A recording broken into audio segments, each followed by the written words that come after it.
the strategy of closers in fantasy baseball, how to draft them, how to create a team hierarchy, how to fab them.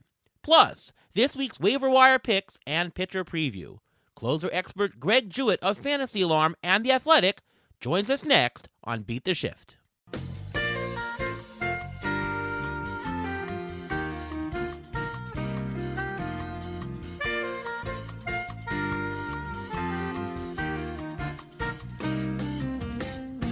Welcome to another episode of the Beat the Shift podcast.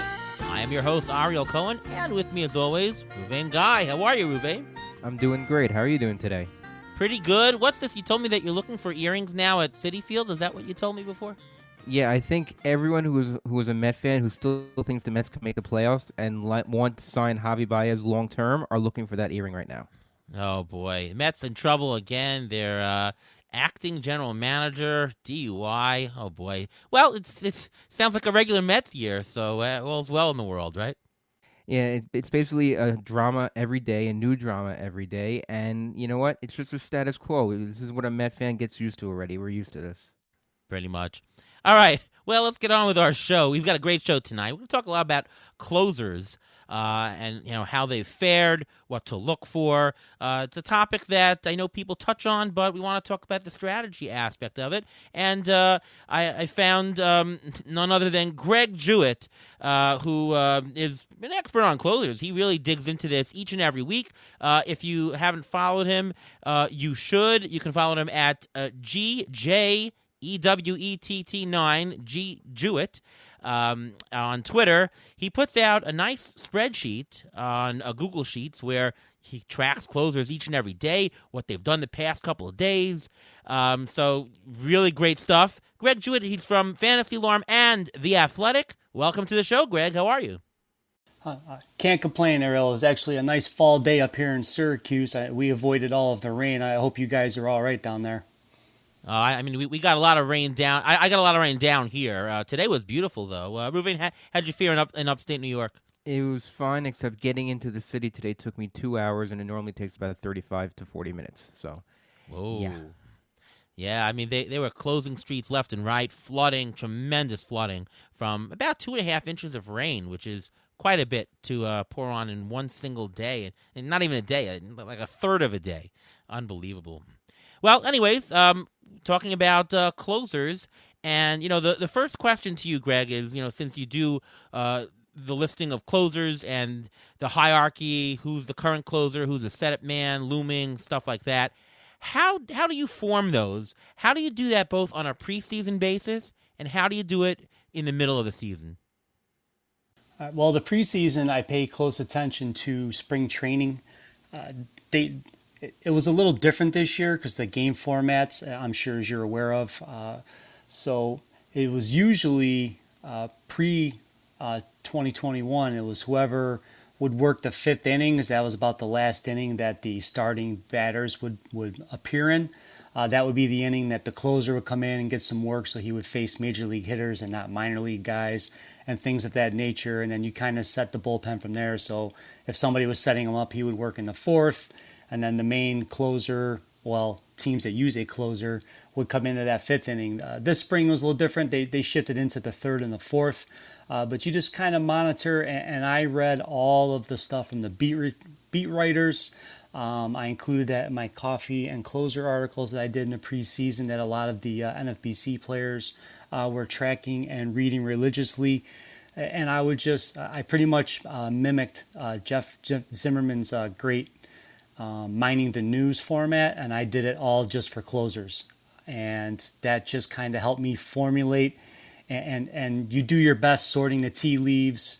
Like in the preseason, I was very big on Jordan Hicks, but in any draft I took Jordan Hicks, I backed him up with Alex Reyes just because the beat writers were saying if it wasn't Hicks, it was going to be Reyes, even though everybody wanted it to be Giovanni Gallegos, who oddly enough now has moved into the ninth inning. So in the ever-changing world of closers, I really focus on those things, what people are saying, especially the managers or the pitching coaches, and like the For instance, the Reds in the preseason said that they were not going to have a closer, and they've stuck to their guns. I mean, if somebody tells you what they're going to do, you have to start believing them. So I took 0 shares of Amir Garrett in any draft in the preseason for that exact purpose, even though a lot of people thought that he would get that role and thrive in it. So all of the work I do in the preseason and the hierarchies is really focused on where they're working, who they're pitching against, and I try and really focus on K to B and things of that nature in spring, not necessarily all the other ancillary statistics that go with it. When a team, I was going to ask, when a team announces that they're doing closer by committee, how do you rank that committee? Do you rank it based on skill? Do you rank based on whether they've had experience as a closer before? How do you work that? When I keep my charts going, there's different color codes and other things, and I've had to change the descriptor labels. Like it used to just say closer, stopper, stealth would be a guy like that could get the ancillary save when the regular closer needs a day off, and things of that nature. Now it says highest leverage is in parentheses next to the stopper because I did an article on The Athletic about this, and we kind of named Brandon Funston came up with the HLR acronym for it, but highest leverage reliever, basically, if you think of Paul Sewell right now on Seattle, if they need him in the biggest moment in the 8th inning, then he pitches in the 8th inning. But if they don't need him in the 8th, then he gets the 9th. And there's a lot of teams imitating that model this year. Detroit has done that. They will not name Gregory Soto the closer, even though he has the team lead in saves. There was an article on The Athletic that I think posted yesterday by Cody Stavenhagen. It was a really good one about Soto's tattoos, but I had a quote in there from Hinch saying, I won't call him the closer because I don't want him to be lazy and think he's only coming in the 9th inning. I want him to know that there might be a moment we need him in the game, and he comes in and takes that highest leverage moment and you know keeps the team ahead in that sort of a situation. So I really had to adjust. So in that instance, Ruben, I put the guy like on Baltimore. If you look at my chart, it has Tyler Wells at the top just because they used him in Toronto the other day to put out a fire in the 7th inning. Then he pitched the 8th, and then Cole Sulser got to save. So even though Sulser might be perceived as the closer, I think Wells is the guy that they trust in the biggest leverage moment, if that makes sense. So do you know how many Tampa Bay Rays have recorded saves this year? It was 12. I don't know if there's a 13th yet, but 12. David Robertson might be number 13 soon, which will just send everybody else into another tither. But yeah, and that matches the number from last year. They had 12 different pitchers record a save in the shortened sprint season, and they've matched that number this year. 12. And if you don't count Diego Castillo, who led the team with 14, the highest save total is 5. Kittredge and Fairbanks. I mean, can you imagine the Rays are one of the best teams in baseball, yet go figure, you can't pick a closer on them to count on saves. I mean, it's crazy. Castillo was the guy, but you know, the second half of the season after he was traded, that's it. I mean, you're taking guys for ratios only. You're certainly not taking anybody for saves. How does that factor into playing fantasy baseball where even the best team, there's no lockdown closer, there's no committee. The ball boy was asked to close out a game the other day.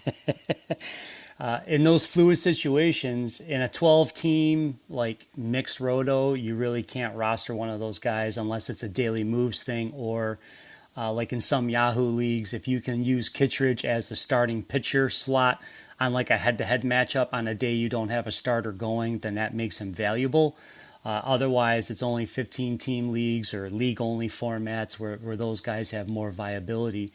And unfortunately, as they keep having success with this, you're seeing more and more teams imitate them. So that's what keeps me busy, and it's what makes it keeps me employed here because people want to have all these questions about the closers and things of that nature and where the next save. The biggest thing is where's the next save coming from, and that's what people really want to know.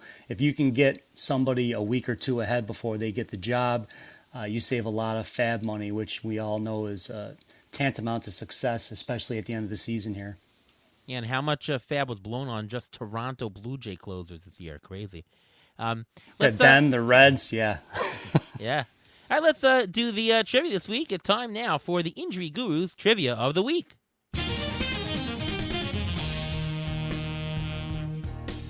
Discussing closers this week. In 2020, there were 131 different pitchers to record a save. In 2019, there were 199 different pitchers to record a save. How many pitchers have recorded a save this year so far? Is it more than 2019 or not? I'm going to say yes. No, not yet. The answer is not yet. 178 pitchers have recorded a save so far this year. 43 different relievers have recorded at least 7 saves. And you mentioned the Rays. They have the most pitchers with a save of 12. The teams with the least amount of pitchers with saves are the Braves, Marlins, and Rockies. They each only have 3 pitchers on their roster who actually got a save. So with all this knowledge, knowing that so many different people are getting saves, what is the optimal closer strategy going into a draft? What I tried to do in the preseason this year was get myself an anchor. And I know a lot of people say never pay for saves, but I did. And this is somebody, I'm not going to toot my own horn here, but, I have pretty deep knowledge of the save pool, and I was paying the retail to get Liam Hendricks or a Josh Hader, especially if I'm in an NFBC league. I tried to get one of those 2 guys. I was not able to get Iglesias because I had already gotten those other ones the way drafts went, so I didn't have to get them. But that would have been probably my 3rd target along with Edwin Diaz. So I think you need to get an anchor. So that means you've got a guy that the team wants him there, the team needs him there, and he's going to have that job for the full season. After that, I kind of let it drift. So on 2 different NFBCs, the second closer I took was Jake McGee. And then I mixed guys in. I on one team, I ended up with spoiled riches. I took Ian Kennedy late and Emmanuel Clase late. And at one point, I had 4 closers on that team. I had to drop Kennedy just because there was nothing I could do with him because that's a non-trade league. The only one that was different was the TGFBI. In that draft, I was on the wrong side of both of the early closer runs.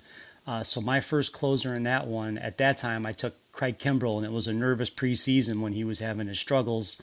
Luckily, he was able to turn it around. I took Hicks and backed him up with Alex Reyes, and then I took Daniel Bard late. And it's funny now as we talk about this on that team, I don't have any of them active right now. So I actually picked up Adam Ottavino to get a couple of saves, and just riding the wave through the end of the season. After Sunday's performance with Reyes, I gave up on him. Yeah, I mean, the question is, is there a general strategy that works in general? We can certainly talk about history. We can talk about what happened this year, talk about what happened in a couple years. I mean, I found, and I wrote an article about this once, that the optimal strategy is to buy the second-tier closer and then a couple of shots at the bottom. And by second-tier closer, I mean not the elite 1, 2, but the 3rd, 4th, 5th, 6th, 7th. And it could be a little bit different every year. Maybe the second tier starts at number 2 some years. Sometimes it starts at number 4. But that story. Certainly this year, I mean, look at the guys at the top. Hader, Liam Hendricks, certainly check. Diaz, check. Iglesias, check. Chapman, by and large, check. Pretty good. Kenley Jansen, pretty good. Ryan Presley, decent. The guys at the top, even though they were expensive, you got a good bang for your buck. You recovered most of your value. The guys who were $6 to $7 in the middle, guys who were mid rounds, a lot of them went to the wayside. So would you rather pay, double that price from the middle and recover, or would you rather pay that cheaper price but not? They weren't $1. They weren't in the 25th round, right? They were in the 15th round. So that is the general tenet, is to get that strategy, to get that top tier closer. And again, buying one of them. If you're buying 2 of them, now you're spending a considerable number of resources. That is probably too much to handle. But getting the one and then throwing your darts late, that seems to be the way to go. And I would suspect that it's going to be the same type of thing next year, that there's going to be a couple of reliable closers at the top.